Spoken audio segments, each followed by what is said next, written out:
Good morning and welcome back to Football Morning Show. Masih bersama gue tentunya Hanif Tamrin yang tetap setia menemani kalian setiap jam 7 pagi my friend. Dan hari ini Jumat pagi kita akan membahas begitu banyak berita-berita terbaru dari klub kesayangan kalian dan masih dalam rangkaian Subaton. Entah hari yang keberapa, yang jelas gue akan pulang rencana di tanggal 1 tapi ada kemungkinan gue akan extend sendiri ya.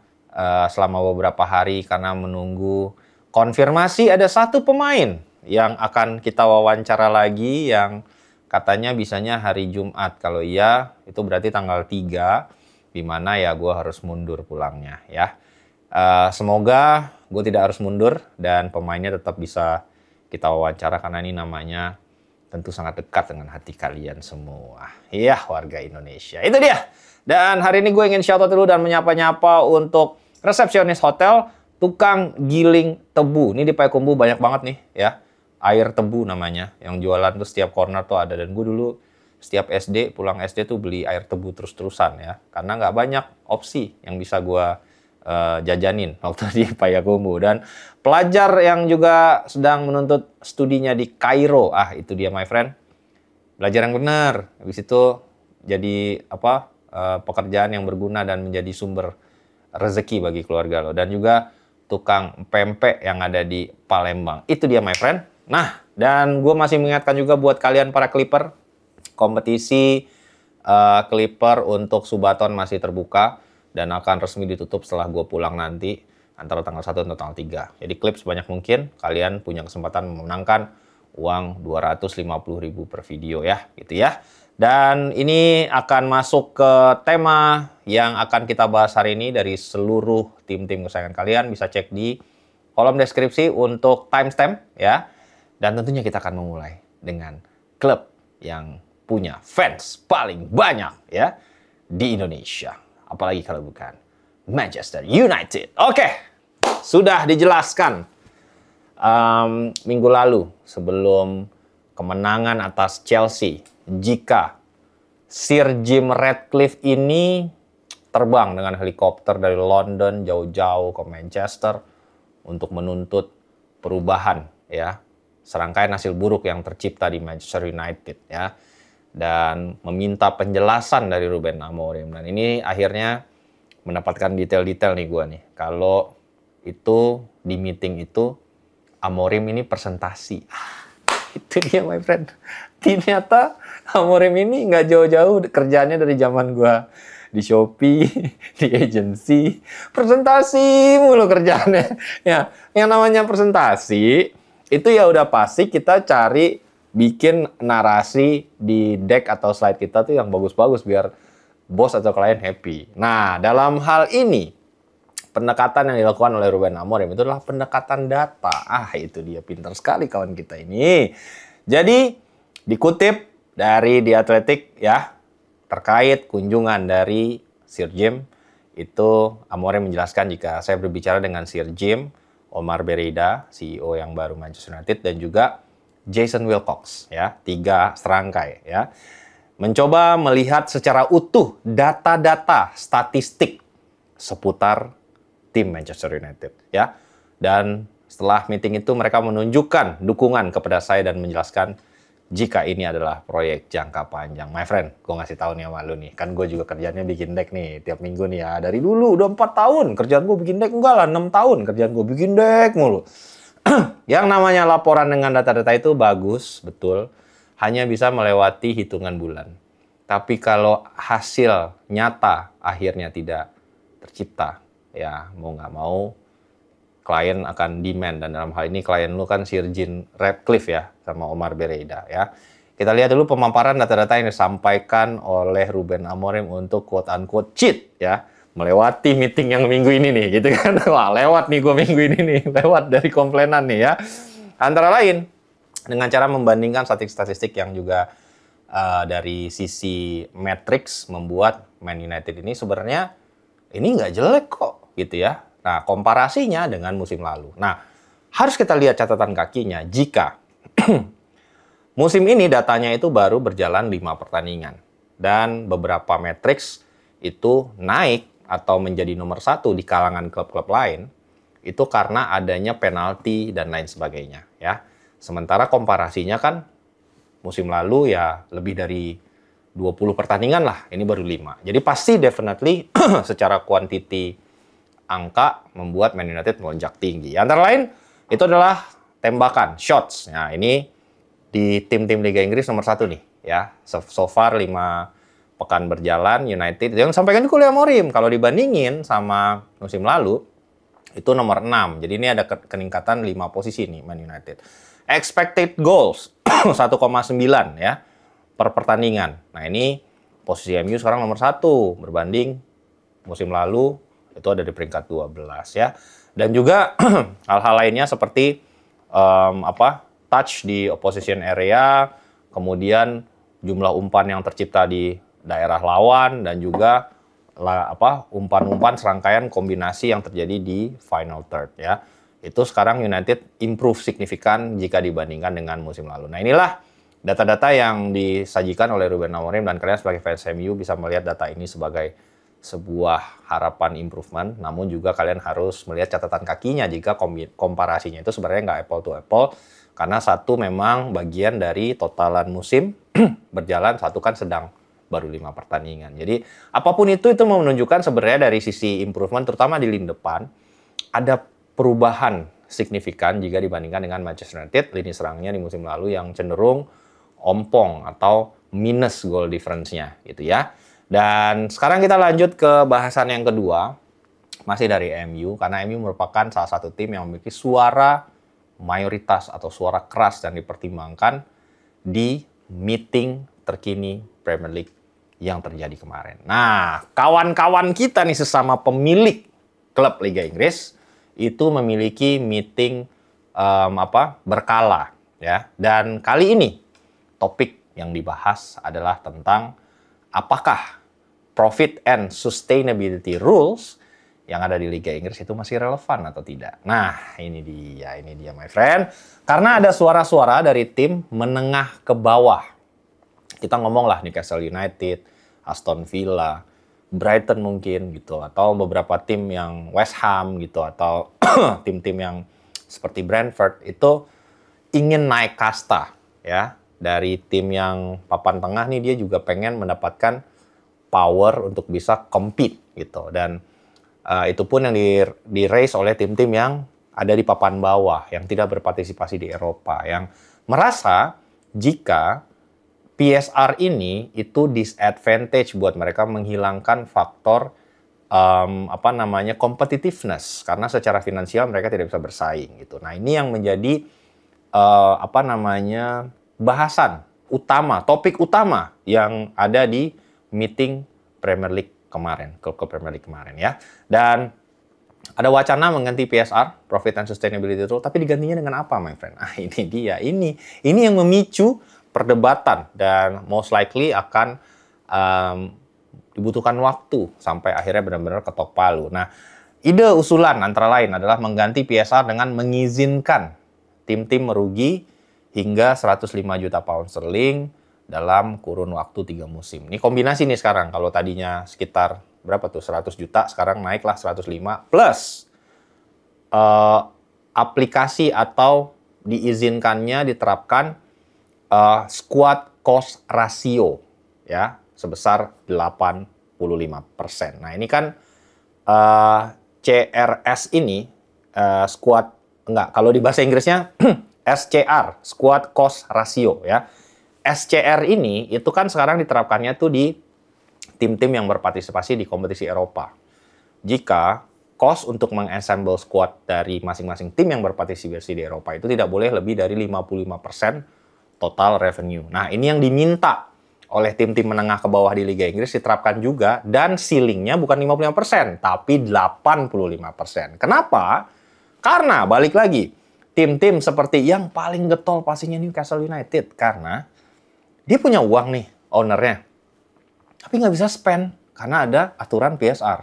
Nah, itu yang membuat jika diterapkan SCR ini, squad cost ratio, dan ceilingnya naik, kalau di Eropa itu 55, kalau di Premier League itu 85%, jadinya owner dari klub-klub tersebut itu bisa menyuntikkan investasi. Implikasinya. Jadi kayak Newcastle, gue bisa compete sekarang sama MU. Gue bisa compete sama City, gitu kan.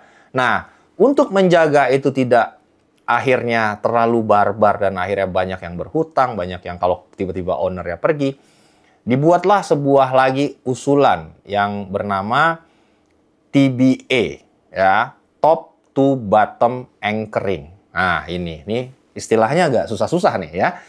Jadi, ekstra keringanan squad cost ratio mengizinkan tim-tim tidak berpartisipasi di Eropa bergantung pada investasi pemilik. Itu poin yang nomor 1 ya. Jadi, selain rugi 105 juta pound selama 3 musim, ada lagi elemen squad cost ratio yang itu diizinkan 85% sehingga membuat tim-tim bisa compete yang memiliki owner kaya. Dan terakhir, top to bottom ratio ini membatasi jumlah kerugian tim-tim yang berpartisi di Eropa.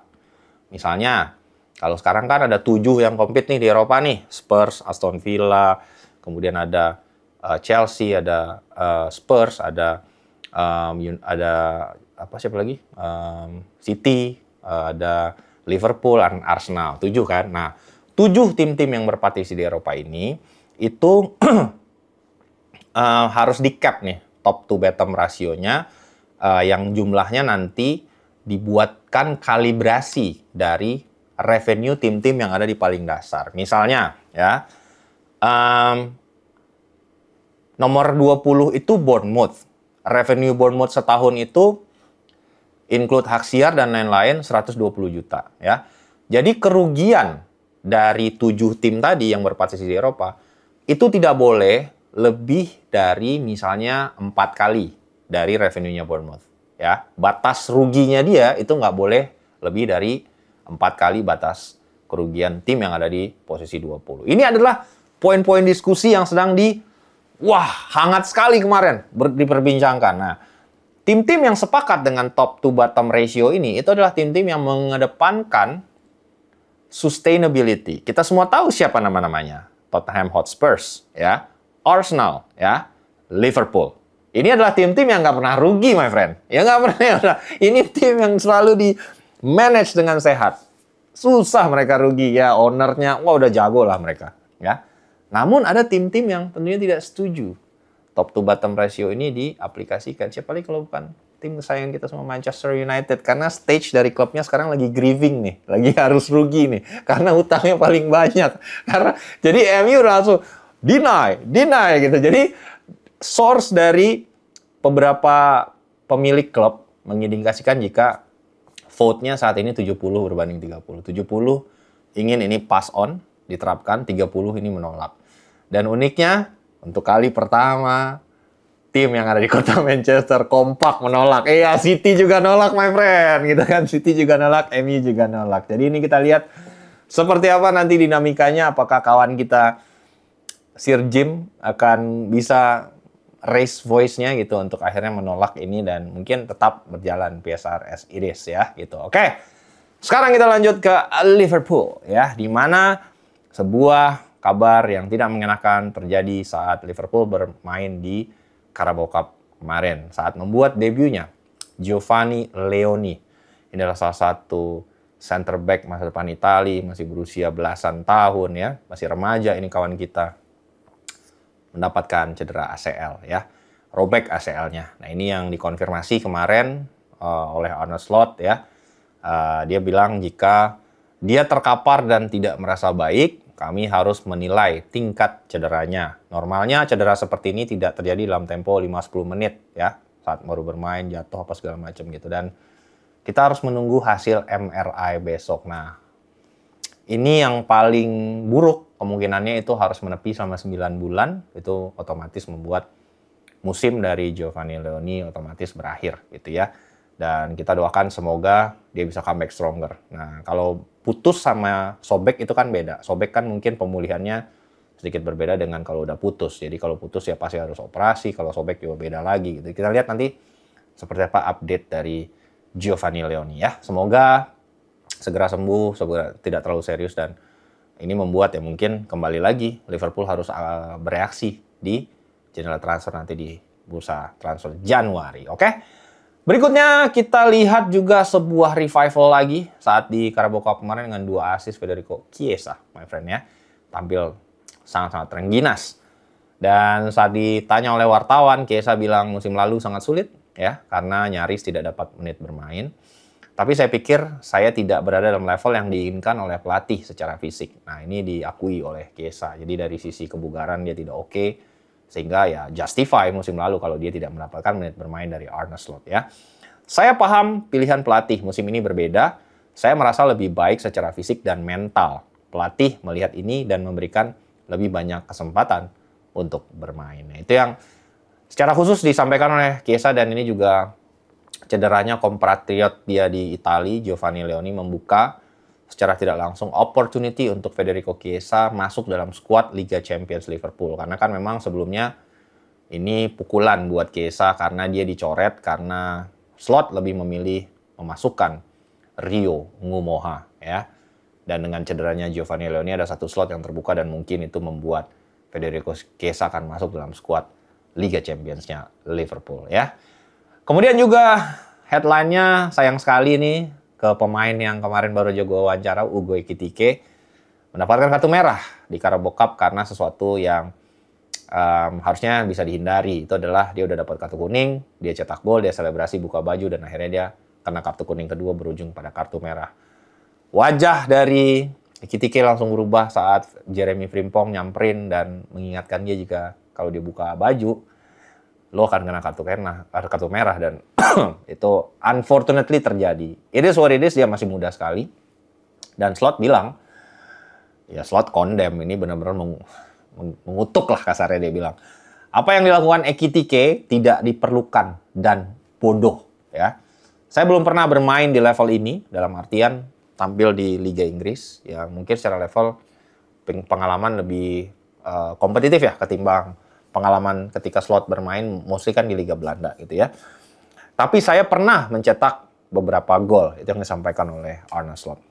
Dan jika saya yang mencetak gol, sepertinya di pertandingan yang kemarin, yang seperti dialami oleh Ekitike, sepertinya saya akan berjalan ke Chiesa dan berkata, gol ini tentangmu, bukan tentang aku.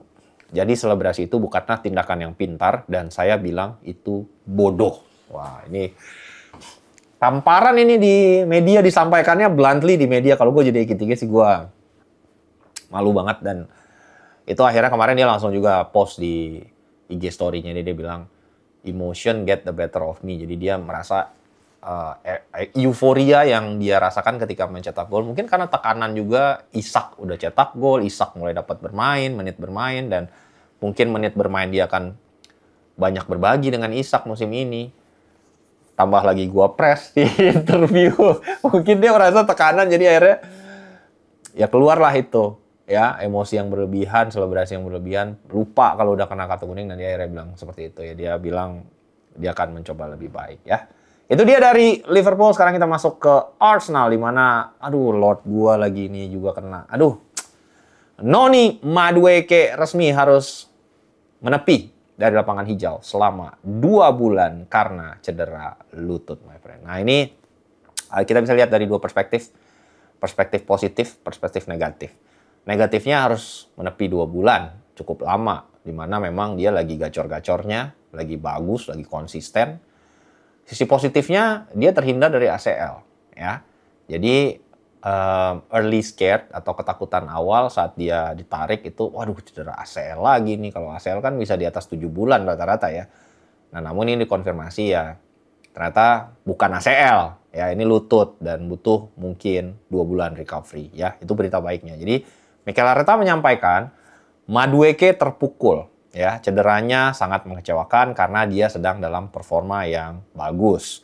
Dia sedang mendapatkan konsistensi dalam permainan seirama dengan tim dan selalu melihat atau terlihat menjadi ancaman bagi lawan. Jadi ini adalah kehilangan yang sangat-sangat besar bagi Liverpool. Ya, itu dia untuk Lord. Stay strong, bro. Gua ada di belakang doa-doa gua karena tumpeng gua akan membuat musim ini lu bersinar. Ini hanyalah sebuah kemunduran yang kecil, my friend. Tapi lu akan melangkah jauh lebih bagus lagi. Dan gue akan bertemu dengan lo nanti, gue jamin itu. Oke? Berikutnya, ini akan membuat berita ini membuat fans Arsenal rest assured ya, atau tenang, karena William Saliba sudah dikonfirmasi mencapai kesepakatan perpanjangan kontrak dengan Arsenal. Itu dia.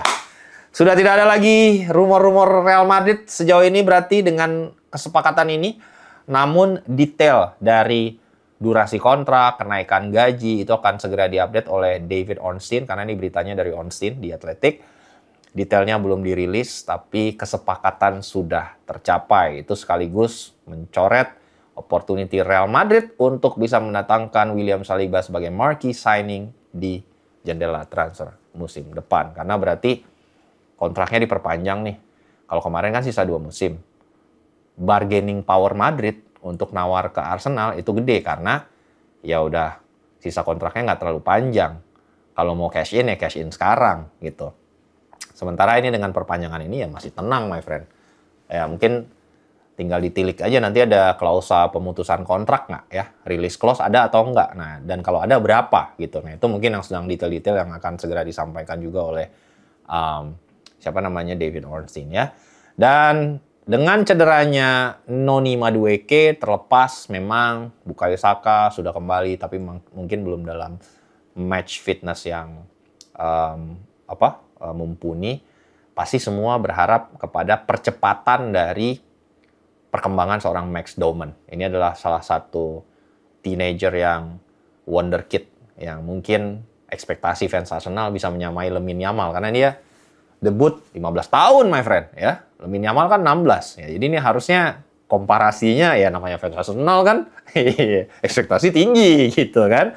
Dan langsung Mikel Arteta mencoba downplay dengan cederanya Noni Madueke, apakah Max Doman akan mendapatkan peran yang lebih besar gitu. Dia bilang kita harus paham jika menangani Doman harus berbeda pendekatannya. Dia bilang kami harus merubah waktunya ya, pendidikannya ya. Jadi yang 15 tahun masih sekolah my friend ya. Mungkin jam sekolahnya jadi beda, latihan dulu baru sekolah. Ini yang disiapkan oleh Arsenal ya. Alokasi dia bermain baik untuk senior kapan, untuk U21 berapa. Jadi ini harus dijaga dia bilang, dan waktu bersama keluarganya. Karena dibutuhkan juga anak seumur itu secara psikologi perkembangannya tepat sasaran gitu. Jadi jangan sampai terlalu sendiri, jadinya ada depresi, mental issue, and so on and so forth gitu ya. Dan dietnya juga berbeda ya tentu, nutrisi, asupan, makanan, cara makan beda. Pola tidurnya juga di-track oleh Mikel Arteta, begitupun dengan beban latihan. Jadi mungkin nggak bisa terlalu banyak latihan fisik seperti yang udah memasuki pemain-pemain umur 21 ke atas gitu. Mungkin lebih jadi gitu, udah jadi gitu. Nah, ini mungkin yang harus dijaga dan kami harus mempertimbangkan banyak faktor. Itu yang disampaikan oleh Mikel Arteta terkait ekspektasi untuk perkembangan seorang Max Doman dalam upaya menggantikan cederanya Noni Madueke ya. Dan sekarang kita maju ke Real Madrid yang tentunya kembali menjadi pembicaraan saat seremonial Ballon d'Or yang terjadi 2 hari lalu. Memang Madrid memutuskan untuk kembali memboikot ya Ballon d'Or selebrasinya dengan tidak mengirimkan satu perwakilan pun, terlepas ada beberapa pemain yang masuk dalam nominasi ya, ataupun Team of the Year ataupun yang lainnya. Jadi ini adalah kali kedua Madrid memboikot selebrasi atau gelaran seremonial Ballon d'Or setelah edisi yang pertama 1 tahun sebelumnya yang dikonfirmasi hanya 50 jam sebelum selebrasi digelar. Nah, tahun lalu lebih awkward lagi karena kan ada nominasinya banyak banget. Kiper terbaik Courtois masuk, pelatih terbaik Ancelotti masuk, tim terbaik Real Madrid masuk, nominasi semua tuh. Dan pemenang Ballon d'Or-nya kan akhirnya Vini Junior nomor 2 dan Jude Bellingham nomor 3. Itu secara posisi. Nah, ini diputuskan oleh Florentino Perez setelah mengetahui jika Vinicius Junior atau pemain Madrid tidak akan menjadi pemenang. Nah, ini kembali lagi upaya-upaya tekanan secara political level dilakukan oleh Florentino untuk mendapatkan apa yang dia inginkan. Dan secara anonimus, staf Real Madrid berbicara kepada Athletic tentang keputusan ini ya sebenarnya membuat quote-unquote gol bunuh diri untuk PR timnya Madrid. Dia bilang, Florentino mengontrol segalanya tentang sepak bola, komunikasi, bisnis, dan seluruh departemen yang ada di klub. Dia berkuasa penuh. Banyak orang-orang di klub, bahkan mayoritas orang-orang yang ada di klub merasa memboikot selebrasi Ballon d'Or adalah keputusan yang buruk, terutama karena waktu dan keputusan boikot yang mendadak dan juga cara mengkomunikasikannya. Nah, itu dia. Apa menurut kalian? Apakah ini tindakan kekanak-kanakan atau justified ya? Fans Madrid terutama coba bergabung di kolom komentar seperti apa pendapat kalian tentang hal ini. Karena kan mungkin ada pemain juga yang sebenarnya pengen datang walaupun cuma jadi nominasi. Ya walaupun nggak dilarang oleh Florentino Perez, dia bilang ya pemain kalau mau datang aja. Cuman kan mungkin justru kalau datang ya malah jadi kontroversi di internal tim sendiri. Ngapain lo datang? Ya namanya yang keluar sama yang di dalam kan ada implikasinya teman-teman ya. Coba mungkin bergabung di kolom komentar apakah ini sebuah tindakan yang benar to defend institusinya atau menurut kalian ini bad loser aja. Kalau emang lo kalah ya lo jangan jadi bad loser. Contohnya kan mungkin Barcelona kan kemarin Lamine Yamal nggak menang tuh. Tapi mereka tetap datang ya. Kurang lebih seperti itu. Nah, sekarang kita masuk ke Italia di mana Igor Tudor dalam tekanan dan dalam pusing sekarang ini untuk menentukan seperti apa komposisi di lini depan. Karena setelah beberapa pertandingan terakhir nih berubah terus nih, gitu kan. Walaupun berubahnya memasuki menit babak kedua, tapi kelihatan dia mulai pusing. Kenapa? Karena memang idealnya kan di awal striker utamanya Jonathan David karena Vlahovic mau hengkang. Tapi David nggak bikin gol, Vlahovic selalu bikin gol saat masuk sebagai pemain pengganti. Dan sekarang juga ada Luis Openda yang pergerakannya juga mulai berbahaya gitu kan. Kalau ini di-combine tiga-tiganya kan 60 total golnya ya musim lalu. Jadi it's a very good problem untuk dimiliki oleh seorang Igor Tudor. Dan dia bilang jika sekarang tugas saya adalah memaksimalkan skuad yang ada, itu berarti terkadang harus bermain dengan cara yang berbeda. Tapi itu membutuhkan waktu. Nah, secara hierarki memang sudah dikonfirmasi lah Tudor, striker utama adalah Jonathan David, cadangannya adalah Dusan Vlahovic, dan dia selalu bermain dengan skema 3-4-2-1. Nah, ini yang menjadi akhirnya perdebatan, karena ada 3 striker nih sekarang. Openda juga dibeli dengan harga yang mahal, dan manajemen Juventus menuntut investasinya tidak boleh sia-sia, terutama di sisi Openda. Kalau Vlahovic kan udah mau cabut, udah nggak mau perpanjang kontrak. Sementara Vlahovic ini adalah anak kesayangan dari Igor Tudor. Nah, kita lihat nanti seperti apa penyelesaian, kurang lebih apakah akan merubah jadi 3-4-1-2, Yildiz aja yang jadi nomor 10, jadi ada 2 striker, atau ada opsi yang lain. Sekarang kita masuk ke kabar promosi yang didapatkan oleh 2 sosok kunci yang ada di Juventus. Pertama adalah Damien Comolli, yang pekan depan itu akan terjadi reshuffle board of director yang ada di tubuh Juventus. Jadi CEO sekarang, Scanovana siapalah namanya itu, ya, yang kerjanya B aja, itu udah resmi akan reshuffle. Dan kabarnya Damien Comolli ini growing presence-nya di Juventus ini rapid banget gitu ya. Dan jadi gue masuk sebagai general manager dan langsung ngatur semuanya dan mendapatkan respect dari beberapa orang dan akhirnya menjadi orang nomor 1 sekarang dan inline untuk promosi sebagai Chief Executive Officer di Juventus ya.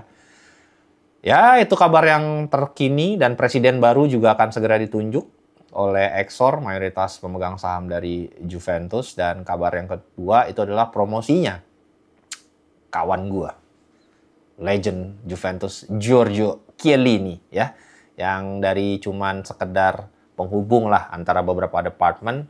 Sekarang dia akan menggantikan posisi Pavel Nedved sebagai Vice President ya, di reshuffle Board of Director yang baru ya.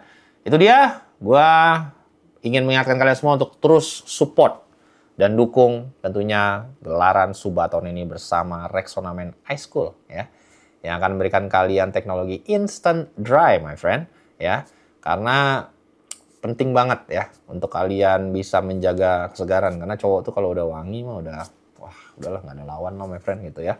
Dengan cara klik link yang ada di deskripsi dan pin komen untuk kalian belanja produk Rexona dengan kode gua, dan jadinya bisa justify kalau kita ada Subathon kedua dan ketiga. Dan tentunya juga kalian bisa berlangganan video dengan kode unik gua juga yang ada di deskripsi, sehingga nanti akan ada kejutan setelah Subathon ini. Gua baru hint-hint aja nih ya, akan ada kejutan kedua my friend ya. Gua akan pulang, tapi gua akan pergi lagi. Itu dia, kemana dan kapan udahlah lu langganan video dulu aja pakai kode unik gua. Oke? Dan akhir kata, gua selalu berharap kalian have a lovely day.